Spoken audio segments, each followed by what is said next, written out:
2019 was a strange year for video games.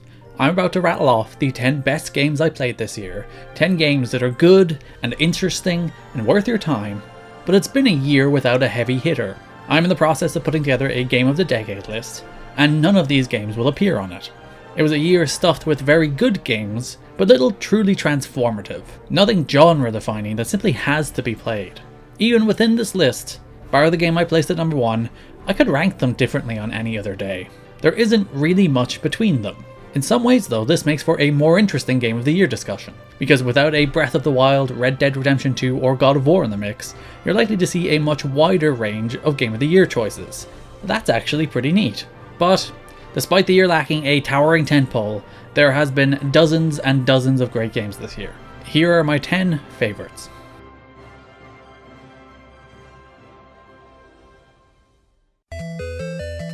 Tetris 99 felt like a joke.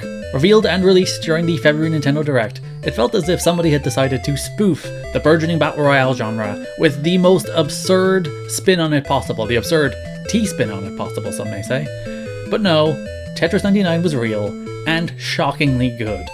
Leave it to Nintendo and developer Akira to look at what everybody else was doing and put their own spin on it. While Fortnite, Apex Legends, Call of Duty, Battlefield 5 and more were all making variations on the same theme, Tetris 99 applied that theme to the greatest puzzle game ever made. You battle 98 other players for the crown of Tetris King, targeting opponents, hurling rubbish their way while desperately trying to avoid their rubbish thrown back at you. Through the year, the game has been fleshed out with tons of modes and nifty themes. It is very clearly, without a shadow of a doubt, the greatest Battle Royale game ever made.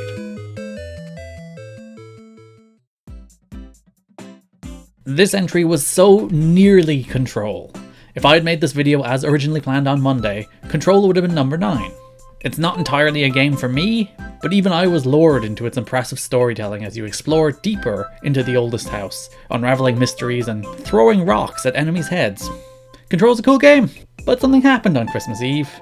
I spent like 4 hours playing really good Super Mario Maker 2 levels, and after that I couldn't leave it off.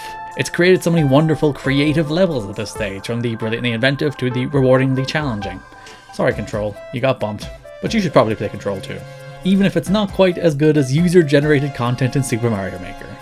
That sounds like a backhanded compliment, doesn't it? Few games are more viscerally enjoyable than Ape Out.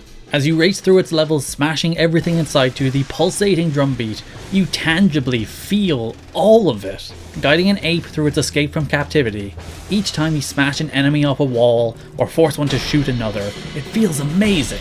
The injection of colour being either the blood of your enemies or your own paints the stage in your success or failure, all as the drumbeat dramatically escalates. It's all very cathartic. Seriously, play Ape Out.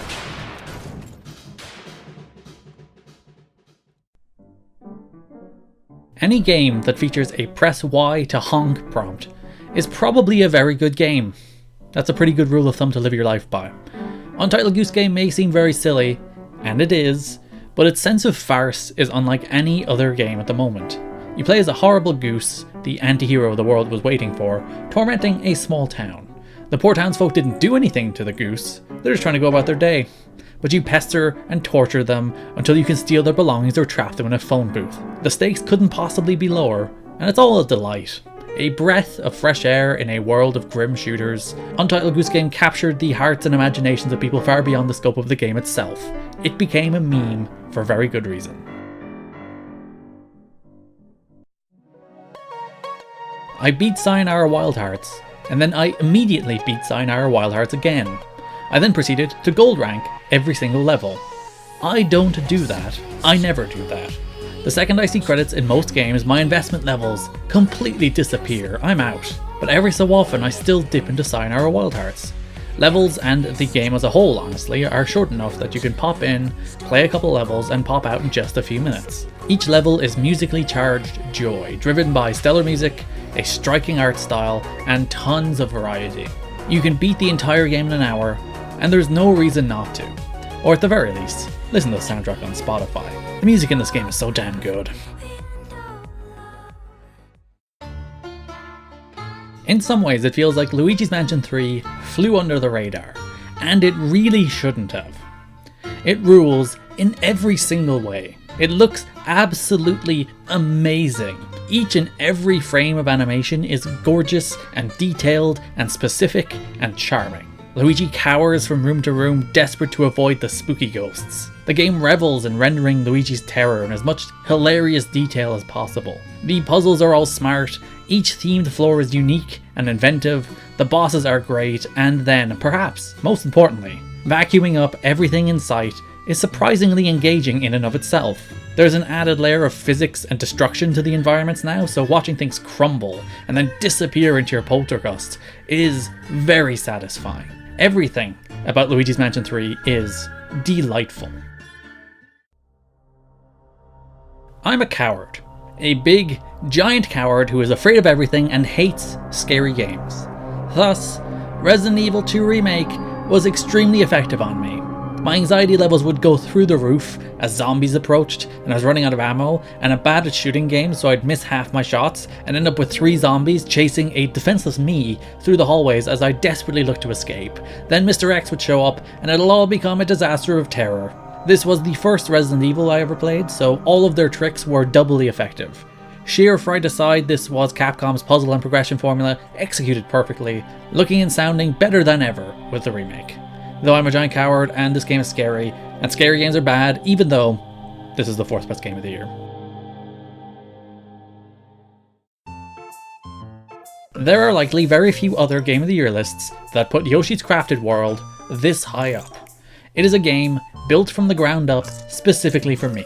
Yoshi's Crafted World makes me happy. It's really as simple as that.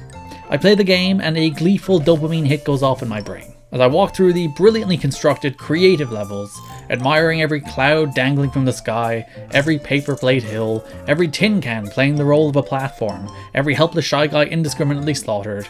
It all just feels so good. In a world where games are predominantly about death and destruction and realism, Yoshi bucks that trend. All it wants to do is delight, and every single second of this game delighted me. I'm not entirely certain that Kingdom Hearts 3 is a particularly great game, but it's a very satisfying conclusion to many of the convoluted arcs of the Kingdom Hearts series. Its big moments are memorable and impactful.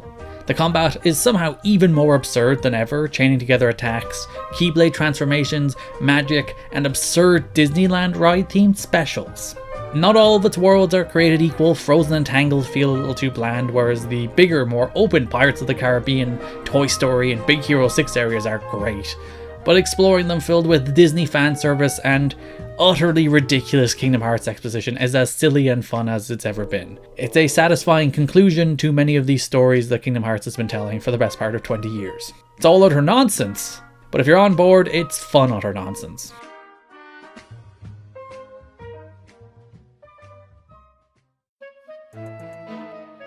Fire Emblem Three Houses is a heaping, generous game. There's just so much game in the game. When I was thinking about what I wanted to call Game of the Year, there wasn't a ton between the quality of many of these games, but Three Houses is a ton of quality and quantity. The school mechanic allows for unparalleled character customization featuring as much depth as you want, the monastery exploration allowed as much side activities and tea parties as you want, and the game has 3 main campaigns. While having kids felt forced by fates, the new wrinkle here of getting to know all the other characters in the first half of the game, only to have to face off and kill some of them in the back half of the game, added another layer of emotional depth and moral ambiguity that you don't get from most strategy RPGs. And of course, the fast, snappy turn-based combat the series is known for is as good as it's ever been. Fire Emblem Three Houses is my 2019 Game of the Year.